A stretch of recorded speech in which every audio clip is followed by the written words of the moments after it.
আমার সাথে যারাই চিট করেছে আজ অব্দি তারা আমার লাইফে টিকতে পারে নাই।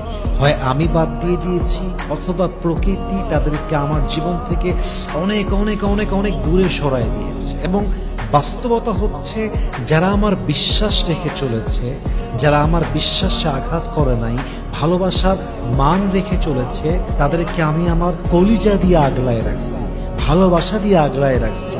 এবং তাদের ব্যাপারে আল্লাহ আমার হৃদয় একটা পবিত্র অনুভূতি দিয়েছেন, একটা পিওর ফিলিংস দিয়েছেন। তাদেরকে দেখলেই আমার কলিজাটা ঠান্ডা হয়ে যায়, দেখলেই বোঝা যায় যে এই মানুষগুলোকে চোখ বন্ধ করে বিশ্বাস করা যায়। এবং মূল কথাই হচ্ছে এটা, আজীবন কারোর সঙ্গে থাকতে চাইলে চিট করে নয়, বিশ্বাস করে থাকতে হয়, বিশ্বাসের মান টিকায় রেখে থাকতে হয়। এবং যারা চিট করে দেখবেন দিন শেষে এরা জীবন থেকে বাদ পড়ে যায়। এবং যারা আপনার লাইফে পার্মানেন্ট হয় তারাই দেখবেন আজীবন আপনার বিশ্বাস রেখেই চলেছে, ঠিক কিনা বলেন? অতএব একসঙ্গে থাকলেই প্রিয় হওয়া যায় না, একসঙ্গে থাকলেই ভালোবাসার মানুষ হওয়া যায় না, বরং ভালোবাসার মানুষ সেই হয় যে বিশ্বাস রেখে চলে, যে চরিত্র রেখে চলে, যে ভরসার মান রেখে চলে, ঠিক কিনা?